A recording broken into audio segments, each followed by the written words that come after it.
Queridos amigos e amigas, alegria de estarmos mais uma vez aqui reunidos por meio das redes sociais da nossa Sociedade Espírita Paulo de Tarso, a fim de estudarmos os ensinamentos do nosso Mestre Jesus.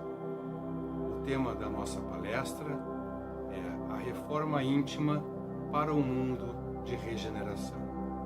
Possamos todos nós aproveitarmos esse momento para uma reflexão, para uma análise, para o nosso aprimoramento intelectual e principalmente para o nosso fortalecimento moral. Há cerca de 5 bilhões de anos atrás, surge a estrela central do nosso sistema solar, que conhecemos como Sol. Neste período, espíritos crísticos se reúnem para a formação deste sistema solar. Toda a matéria que iria dar origem tanto ao Sol como a todos os planetas do sistema solar, toda essa matéria se originou de uma supernova, uma poeira cósmica com rochas incandescentes se encontravam na região que hoje nós compreendemos como o sistema solar. O Sol já estava ali então formado há 5 bilhões de anos. E esses espíritos crísticos, representantes diretos de Deus, planejavam ali o desenvolvimento dos planetas.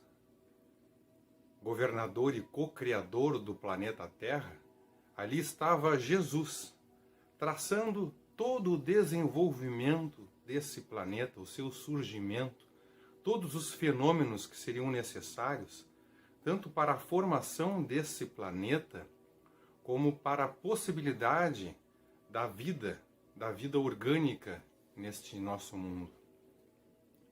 Vida essa que seria necessária para que, através de um processo filogenético, viesse desencadear no surgimento do homem aqui no nosso planeta, para que então pudessem se efetuar as reencarnações e as desencarnações tão necessárias, fundamentais para a nossa evolução.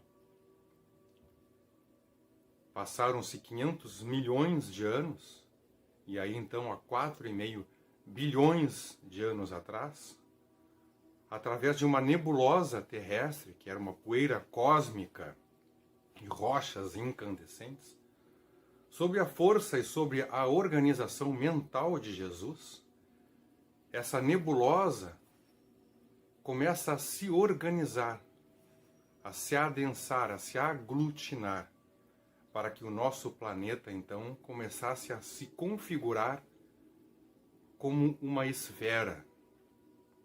E foi assim progredindo, evoluindo a formação do nosso planeta, que se fez através da direção do nosso Mestre Jesus e dos espíritos angelicais por ele comandados. Para nós termos uma ideia da dimensão dessa inteligência do Cristo, a formação da Lua se fez a partir da colisão de um planeta que era chamado de Theia, e que estava na mesma órbita do nosso planeta terrestre. Ele tinha o tamanho de Marte, aproximadamente o tamanho de Marte. E aí então, sob a indução dos espíritos dirigidos por Jesus, estes espíritos, não diretamente Jesus, para nós termos uma ideia da grandeza de Jesus, esses espíritos que eram inferiores a eles, espíritos angelicais, fizeram com que esse planeta Theia saísse de sua órbita, em cálculo extremamente exato, para que ele colidisse com o planeta Terra que estava em formação. É como se esse planeta batesse no planeta Terra, tirando uma casquinha do planeta Terra. Essa colisão extremamente forte fez com que parte desse planeta Theia se fundisse ao planeta Terra. Outra parte fosse lançada ao espaço e a outra parte de fragmentos viesse a se organizar, a ser lançada no espaço próximo da Terra, né, e se adensasse durante 1000 anos para que se formasse a Lua. Isso eu venho compartilhar com vocês esses conhecimentos que a doutrina espírita nos traz e que estão descritos no livro A Caminho da Luz e que também são compreendidos através da cosmologia. Trago isso para que nós compreendamos um pouco da grandeza do nosso Mestre Jesus, tão pouco conhecido na humanidade terrestre. Sabemos que os espíritos mais evoluídos, os espíritos angelicais, no nível mais alto de evolução dessa escala angelical, esses espíritos são chamados de Cristos. Cada planeta do sistema solar teve o seu Cristo. E se reuniam eles para planejarem o avanço, o progresso do nosso sistema solar. Na Terra, deveria haver a formação da vida orgânica, as condições para a formação dessa vida orgânica. E Jesus fez isso com o auxílio de outros espíritos angelicais, para que isso tudo pudesse progredir até o ponto, então, que pudessem ocorrer reencarnações de espíritos aqui no nosso planeta. Sabemos que o nosso planeta, ele não se destina às primeiras reencarnações. Até podem ter ocorrido durante o período, né, de evolução do nosso planeta. Nos primeiros hominídeos era possível ocorrer as primeiras reencarnações. Mas temos mundos que foram desenvolvidos no universo para estas primeiras reencarnações. São os mundos chamados mundos primitivos. O nosso mundo é um mundo de provas e expiações. Para a reencarnação de espíritos que já passaram na evolução por esses mundos primitivos e passaram por uma transição planetária para que depois então viessem reencarnar aqui no nosso mundo. É o nosso caso. Todos nós aqui que reencarnamos neste mundo, passamos por provas e expiações, porque somos todos nós devedores da lei divina. Transgredimos a lei divina durante as nossas existências reencarnatórias, pois que a vida é só uma, que a vida é espiritual, mas as nossas vivências são várias. Transitamos na dimensão espiritual e na dimensão material. E nessa dimensão material, de um mundo de provas e expiações, as dificuldades são muitas. Vamos desenvolvendo a nossa intelectualidade, a fim de que possamos compreender a diferença entre o bem e o mal. Exercitamos o nosso livre-arbítrio. Daí, então, dentro da nossa liberdade de consciência e de pensar, para que cada vez mais possamos nos aproximar de Deus, por meio dos nossos atos, dos nossos pensamentos, dos nossos sentimentos. Passo a passo, a humanidade prosseguiu desde a ignorância de duplo sentido até alcançar a sua maioridade espiritual, que foi proclamada pela sabedoria da Grécia e pelas organizações romanas. Nesse período em que já haviam civilizações mais avançadas, mais intelectualizadas, adquirimos nós lá a maioridade espiritual, conforme o Espírito Emmanuel descreve na obra A Caminho da Luz, que foi psicografada pelo nosso querido Chico Xavier. Pois que nesse momento pródromo de um despertar espiritual para a humanidade, já contávamos com os ensinamentos dos exilados de Capela, identificados no povo de Israel, e que, por meio dos profetas enviados, alicerçaram a rocha sob a qual se ergueria a boa nova do Cristo divindade. Estes exilados de Capela, deste mundo, foram exilados de lá para o nosso mundo. Capela era um mundo que era de provas e expiações e que também atravessava um período tal qual nós, neste momento de transição planetária. O mundo deles iria se transformar em um mundo, iria se converter, melhor dizendo, em um mundo de regeneração. Só que eles não tinham adquirido a evolução moral necessária para permanecerem nesse mundo, agora mais moralizado. E foram então eles exilados de Capela e reencarnaram no nosso mundo, sob a orientação do nosso Mestre Jesus, que os acolheu no nosso planeta. Dentre esses exilados de Capela, tivemos ali os hebreus, a origem dos hebreus. As raças evoluíram, ou as etnias, como queiramos definir. E os hebreus, então, tinham a visão monoteísta. Era um povo já evoluído, neste sentido, na concepção de um Deus único, e dentro da sua civilização que foi criada, dentro dessa cultura hebraica, edificou-se ali as bases para que Jesus pudesse depois vir até nós em uma missão de redenção, de iluminação das nossas almas. É desse ponto agora, então, que vamos prosseguir analisando, então, esse aspecto religioso do Cristo, que é co-criador do nosso mundo. No livro A Caminho da Luz, nós vemos como que Emmanuel repete bastante o termo misericordioso, quando se refere às ações de Jesus em nosso mundo, todas as suas atitudes, todo o seu planejamento se faz alicerçado, consolidado no sentimento de misericórdia, para que todo o nosso progresso e toda a nossa vivência neste mundo pudesse se dar da maneira mais atenuada, mais amena, apesar de que vemos a nossa realidade, às vezes, de uma maneira um pouco distorcida, principalmente no momento em que vivemos catástrofes, calamidades, como a pandemia.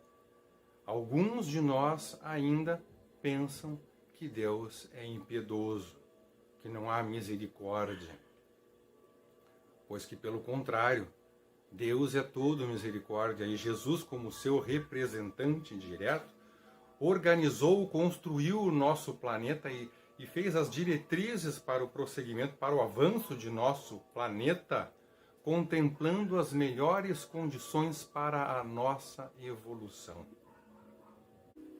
Como vimos, junto de outros espíritos crísticos, outros cristos, Jesus planejava e sempre planejou o progresso do nosso planeta, porque isso se faz dentro da lei de colaboração. E aí então foi chegado um momento em que Jesus deveria vir até a Terra para exemplificar para nós o que seria o amor na plenitude. Planejou ele então a sua vinda junto com os demais Cristos. E veio ele então ao nosso planeta. Fez-se assim a vinda do Messias conforme o planejamento desse concílio interplanetário de nosso sistema solar. Desce dos divinos altiplanos espirituais o Messias para que ele próprio fosse a mensagem encarnada e viva da Boa Nova, pois que Jesus em si mesmo era a Boa Nova, o seu exemplo era a Boa Nova, as suas palavras eram a Boa Nova. Ele em si era o Verbo e ele era o livro, que ficou para sempre na nossa memória, nos nossos corações, para que nós pudéssemos reproduzir aquilo que ele nos ensinou. Foram 3 anos de messiânico serviço juntos que aguardavam e necessitavam desse médico das almas.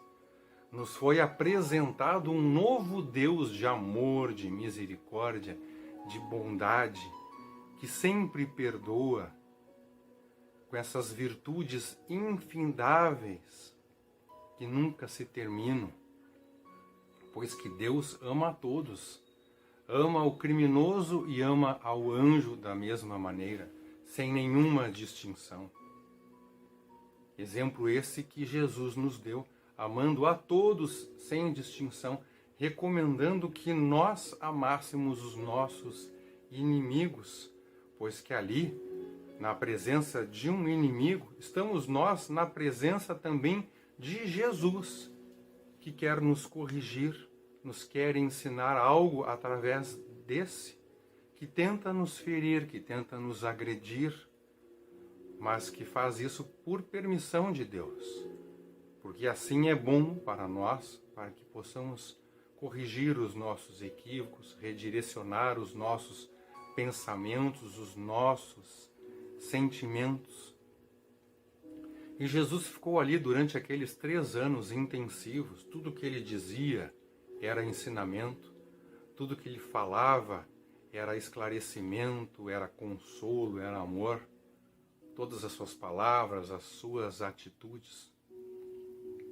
E ficavam ali os discípulos ouvindo aquilo, gravando, tentando compreender os ensinamentos do Cristo, algo totalmente diferente do que lhes tinha sido apresentado até o momento, aquele conflito de consciência, porque às vezes, tal qual os discípulos, tentamos nós fazer a justiça, como Pedro que cortou a orelha do soldado, achando que estava ali defendendo Cristo, e Jesus disse não, quem fere com a espada será ferido. Então Jesus demonstrou que não vencemos o mal com o mal, porque o mal com o mal já somente gera mais conflito. Jesus ensinou ali que o mal somente pode ser combatido com o bem. Somente o amor vence todas as dores, todas as tristezas e todas as maldades. Tudo isso fazia se operar no íntimo dos discípulos o sentimento, a necessidade da reforma íntima, que nada mais é do que a renovação desses sentimentos. Por vezes temos uma energia mal direcionada, uma agressividade, que é uma potência que poderia ser direcionada para o bem, como uma força propulsora para a cocriação, para a divulgação dos ensinamentos do Cristo, para o nosso aprimoramento intelectual e moral. E junto dos discípulos, por diversas vezes, enquanto fisicamente junto deles, o Mestre anunciava que seria imolado como o Cordeiro de Deus. E como eterno bálsamo, anunciava que enviaria o seu Consolador para que nós nunca mais nos sentíssemos órfãos. Interessante que Jesus anunciava por diversas vezes isso. E eles não atentavam muito a esta colocação de Jesus, porque viam nele o representante de Deus, reconheciam que ele era o Filho do homem e não imaginavam que ele poderia ser crucificado, ter aquela morte entre 2 bandidos. Mas Jesus anunciava, ele dizia: partirei, mas enviarei o Consolador. Seria o Consolador a representar sua presença inconteste e infindável entre nós. Esse Consolador seria a presença de Jesus junto de nós para sempre. E Jesus, então, a fim de completar suas lições de amor, permitiu ser crucificado, eternizando-se como um modelo e como um guia para toda a humanidade. Nós até hoje estudamos os ensinamentos de Jesus e vamos estudar para sempre os ensinamentos dele, porque os ensinamentos de Jesus são ensinamentos de Cristo, e Cristo é o representante direto de Deus. Em todos os mundos de todo o universo existem Cristos. E aqueles ensinamentos que Jesus nos passou são válidos para todos os mundos habitados por espíritos reencarnados e desencarnados de todo o universo. São ensinamentos preciosos. E seguido a este inesquecível fato que falamos, passaram-se quase 2 séculos de dolorosas provas e expiações que tinham por objetivo desfibrilar os nossos corações que eram endurecidos. Quase 2000 anos tiveram que se passar para que esse Consolador viesse até nós. Era necessário que o nosso coração estivesse mais aberto a esses ensinamentos, porque o Consolador iria recordar tudo o que Jesus ensinou e iria trazer aquilo que ele não poderia dizer naquela época, porque não seria compreendido. Então, pouco a pouco, a humanidade teve a oportunidade de sorver da verdadeira água da vida oferecida pelo misericordioso Jesus, descegando os olhos espirituais para o mais alto.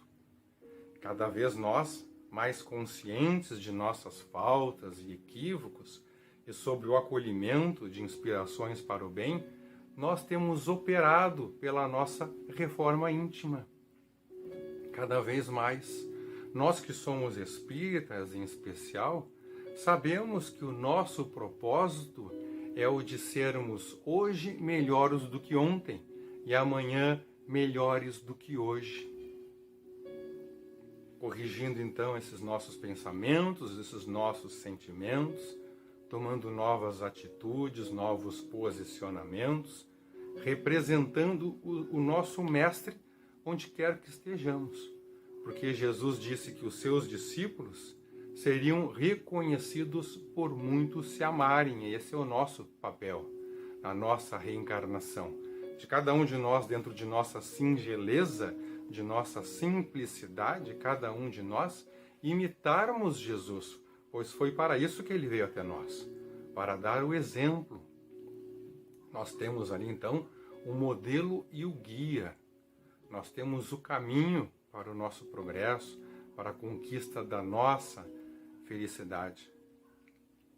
Neste período todo que nós estamos colocando aqui, tá? Também o nosso planeta foi evoluindo, tá? E vai evoluindo deste mundo que é uma penitenciária escola para um mundo de regeneração, que é o nosso objetivo, é a nossa meta. Todos nós desejamos ter o merecimento para reencarnarmos neste mundo novo, que será um mundo de regeneração aqui na Terra. Independentemente da boa vontade dos homens, cumpriu-se a marcha do progresso e orquestrou-se na dimensão espiritual o envio do Consolador prometido. Isso ocorreu há cerca de 100 anos antes do advento do Espiritismo e foi o marco inicial da transição planetária, para que em 1857 o codificador Allan Kardec pudesse apresentar a doutrina dos espíritos ao mundo, que era o Consolador prometido junto a nós. Uma pleiade de espíritos representantes diretos do Cristo assinarem coletivamente como espírito de verdade. Essa transição planetária visava e ainda visa, que ainda se opera, para a mudança dessa nossa categoria de mundo de provas e expiações para mundo de regeneração. Na atualidade, já adentramos nos preâmbulos desse mundo de regeneração. Tá? Para que a gente possa entender isso, vou fazer uma analogia. Tá? Imaginemos a transição, que é sinônimo de mudança ou passagem de um dia para o outro. Nós temos ali no relógio marcado 23 horas e 59 minutos.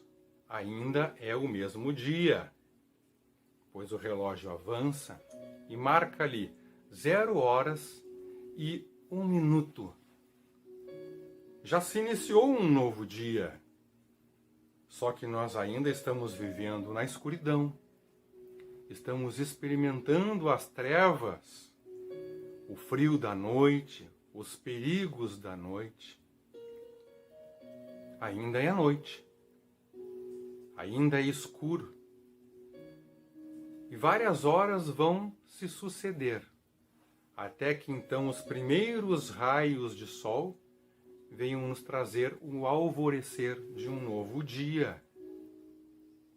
Ou seja, nós estamos neste período agora, adentramos no período de regeneração, nos pródromos deste período, bem no princípio, mas nós ainda vivemos na escuridão do dia que foi anterior, do período anterior, que é o período este do mundo de provas e expiações. Assim, então, é a transição planetária. Já adentramos em um novo período, mas muitas dores, muitas dificuldades, muitas provações se apresentarão de forma que, conforme o Espírito Joana de Ângeles e o Espírito Emmanuel discorrem, poderemos nos considerar neste alvorecer de um mundo de regeneração por volta do ano 2056, 2057, o que fecha mais ou menos um período de 300 anos, de 1757, 100 anos antes do advento do Espiritismo, da apresentação do Espiritismo, até 2057. Então nós ainda temos muitos dias tormentosos para passarmos pela frente. E aí se faz necessária a reforma íntima. Ela é fundamental que a reforma íntima, que tenhamos foco direto na nossa reforma íntima, para que possamos todos nós sermos merecedores de adentrarmos neste mundo de regeneração. Compreendamos que esses 300 anos são uma estimativa aproximada do período de transição para um novo mundo. Neste período, as turbulências serão imensas. A grande maioria dos espíritos reencarnados e dos espíritos desencarnados que habitam no nosso planeta, assim como espíritos das colônias espirituais e do umbral, serão exilados para um mundo de provas e expiações muito rudimentar. Por meio de diversos estudos que fazemos das Escrituras Sagradas, Cartas de Paulo, Apocalipse de João Evangelista e obras complementares, podemos afirmar que cerca de 2/3 destes espíritos, reencarnados e desencarnados, serão exilados para o mundo de provas e expiações, ficando somente 1/3 no mundo de regeneração. Imaginemos então uma média, tá? De cada 9 pessoas, 6 são exiladas para o mundo de provas e expiações. E 3 somente permanecem aqui nesse planeta, reencarnados ou desencarnados, ficarão aqui já nesse nosso planeta, na categoria então de mundo de regeneração. Vale ressaltar que o mundo de regeneração ainda não será um mundo feliz ou ditoso, tá? Pois se trata de um mundo na categoria de mundo intermediário. Entretanto, a diferença entre o mundo de provas e expiações dos exilados da Terra e o novo mundo de regeneração é enorme. Nesse mundo haverá somente o politeísmo como pensamento religioso, a poligamia será comum, a humanidade terá somente domesticados os animais, para a gente ter uma ideia do nível de evolução que eles vão ter nesse mundo de provas e expiações. Eles ainda caçarão, tá, com arcos e flechas, fazendo uma comparação com o nosso planeta, na evolução do nosso mundo. Povos lutarão constantemente entre si, se matando e se escravizando, sem leis contrárias a isso.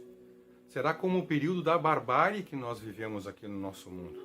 Assassinatos, estupros, saques serão realizados assim como se fossem de direito. Lembremos, por exemplo, dos godos e dos vikings, como eles viviam, qual era a mentalidade que eles tinham, esses bárbaros, que eles dominavam outros povos através da violência e do terror, se orgulhando disso. Nesse mundo, a miséria, a fome, a morte, a doença ocorrerão em larga escala, porque a ciência ainda não terá avançado para solucionar esses problemas, nem as ciências biológicas da medicina, nem as ciências sociais, políticas, será um período de barbárie. Por outro lado, aqueles que por conta da reforma íntima merecerem herdar a terra, esses experimentarão um mundo onde o bem terá o predomínio sobre o mal. Já é diferente, porque no mundo de provas e expiações, o mal predomina o bem. Já no mundo de regeneração, o bem predomina o mal.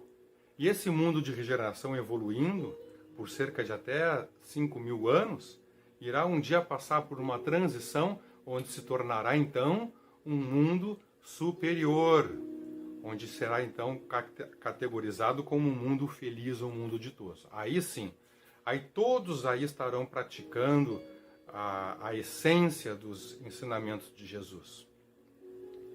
Aí é uma outra história, aí é um outro debate, talvez uma outra palestra. Mas vamos nos fixar na questão dos mundos de prova e expiação e dos mundos de regeneração. A diferença é enorme. Quem reencarnar nesse mundo de regeneração viverá com espíritos superiores reencarnados, uns que já habitaram no nosso mundo, na Terra, como figuras moralmente e intelectualmente ilustres de nossa história, né? E irá conviver com outros espíritos advindos da estrela de Alcíone, com superioridade moral e intelectual jamais vista aqui na Terra. Vai ser um avanço para a humanidade enorme, porque esses espíritos superiores irão alavancar o nosso progresso em todas as áreas. Será um mundo maravilhoso comparado ao mundo do nosso tempo atual. Desde a década de 70, do ano de 1970, a década de 70 do século passado, já reencarnam esses espíritos de Alcíone aqui no nosso planeta. Só que em pequena escala. Mas a partir do ano 2012, quando o nosso sistema solar adentrou completamente no cinturão de fótons de Alcíone, iniciou-se a reencarnação de milhões desses espíritos advindo dessa estrela de terceira grandeza. Ela é localizada, para nós termos uma ideia, a 400 anos-luz da Terra, a distância. 400 anos-luz da Terra. O nosso Sol fica à distância de 0,00001 ano-luz da Terra. Só para a gente ter uma ideia de como é tão longe essa estrela Alcíone. E de lá vêm esses espíritos extremamente superiores a tudo que a gente já viu aqui na Terra, né? Sem compararmos, é claro, com Jesus. Mas também aconteceu que desde a década de 70 começam a reencarnar espíritos que estavam aprisionados há muitas décadas e até séculos no umbral. Espíritos extremamente perversos, violentos. E Jesus assim permitiu porque já era possível para nós convivermos com estes espíritos, para que o bem viesse então envolver o mal através das boas ações, da tolerância, do perdão e das leis justas. E é claro que muitos não se converteram aos ensinamentos do Cristo exemplificados por nós, todos nós, nas nossas boas tentativas, nas nossas boas ações. E esse convívio se faz necessário. Por vezes ficamos indignados, revoltados com comportamentos que vemos na mídia, né, de pessoas da sociedade, de políticos, esquecendo-nos que nós temos o compromisso firmado com Jesus de não escandalizarmos e de tratarmos com respeito e amor aqueles, inclusive, que nos prejudicam, aqueles que nos são contrários e assim entendidos como inimigos. Jesus nos apresentou o caminho a trilhar e não existem atalhos ou rotas alternativas.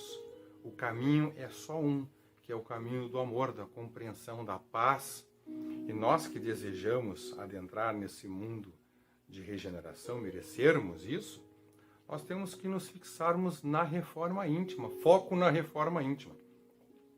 E o primeiro passo para a reforma íntima que nós devemos ter é desenvolvermos o autoconhecimento, refletirmos a respeito de nós mesmos. Que sentimentos que nós cultivamos? Que pensamentos que nós cultivamos? Que atitudes que nós tomamos? E não basta simplesmente esse autoconhecimento, é importante fazer a comparação.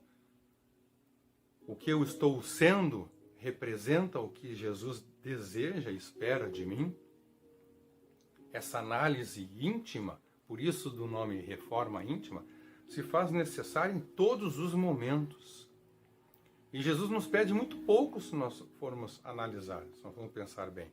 Pois que ele diz dentro das bem-aventuranças que bem-aventurados os brandos porque herdarão a terra. Ou seja, pacifiquemos os nossos corações, irradiando paz, harmonia, reconciliação, onde quer que estejamos. Em meio às notícias tristes de todas as ordens políticas, econômicas, sociais, inclusive dentro das catástrofes, dos flagelos que afligem a Terra, sejamos nós os mensageiros da paz, do otimismo, da fé, da coragem. Em tempos de flagelos, destruidores e de catástrofes de todas as ordens, nos cabe relembrar que Deus envia estas situações difíceis e dolorosas para acelerar o nosso progresso moral. E aí devemos nos perguntar, será que eu estou realmente aproveitando tudo isso? Todas essas dificuldades? Da maneira mais pura, mais integral, a fim de usufruir dos benefícios desse momento? Porque a desgraça real não está nos fatos em si, conforme nós vemos no capítulo 5º do Evangelho segundo o Espiritismo. A catástrofe, a desgraça real, melhor dizendo, ela está nas consequências, ou seja, a pandemia hoje em si não é a desgraça real, ela nos vem como um meio para o progresso. Desgraça real é não evoluirmos moralmente, não nos tornarmos melhores diante de todas essas dificuldades, de todas essas dores. E aí nos perguntamos assim, será que eu tenho evoluído moralmente com tudo isso? O quanto tenho me tornado mais benevolente? Tenho feito bem a todos, sem distinção, incluindo os meus inimigos? Tenho sido mais indulgente frente aos escândalos que se avolumam dia a dia? Ou sou eu agente da propagação desses escândalos? Tenho perdoado com mais pureza em meu coração, reconhecendo que eu necessito de muita misericórdia dos demais e de Deus? A minha salvação depende somente de mim e preciso fixar o foco em minha reforma íntima, foco na reforma íntima. Estudemos e principalmente pratiquemos cada vez mais os ensinamentos do nosso Mestre. Amar a mim mesmo em exercício de fraternidade, visto que fora da caridade não há salvação. Essa máxima do Cristo faz relembrar uma psicografia do Chico Xavier, que foi ditada por diversos espíritos no livro O Espírito de Verdade. Trecho então dessa psicografia: se desejas seguir para Deus, pensa que entre Deus e tu o próximo é a ponte. O Criador atende a criatura através das criaturas. Por isso mesmo é sempre necessário viver e servir. Então olha que maravilhosa essa psicografia, essa mensagem. Se eu quero me aproximar de Deus, quero me conectar a Deus, eu devo entender que a ponte é o próximo. Mas para que eu possa ver o próximo, é necessário que eu me encha de misericórdia pelo próximo. Como nós vemos ali na parábola do bom samaritano. Quem é o próximo? O próximo é aquele ao qual eu me encho de misericórdia, porque senão estarei ali como um cego, sem enxergar ninguém próximo de mim. E também, nessa psicografia, nós vemos ali que esses espíritos, diversos espíritos, colocam que Deus socorre a criatura através da criatura. Que olhemos para cima pedindo auxílio a Deus para que sejamos nós o seu instrumento nesse mundo de provas e expiações. Sejamos nós o bálsamo, o alento, o conforto, a segurança, a paz, o consolo dos que sofrem e que ainda não conhecem Jesus como nós conhecemos. Se eu assim fizer, nada mais me faltará, porque eu busquei o reino e a sua justiça antes da satisfação das minhas necessidades. Então foco na reforma íntima, pois os tempos mais uma vez são chegados e com o Cristo nós venceremos. Muita paz, muita fé, muita coragem e muito amor a todos.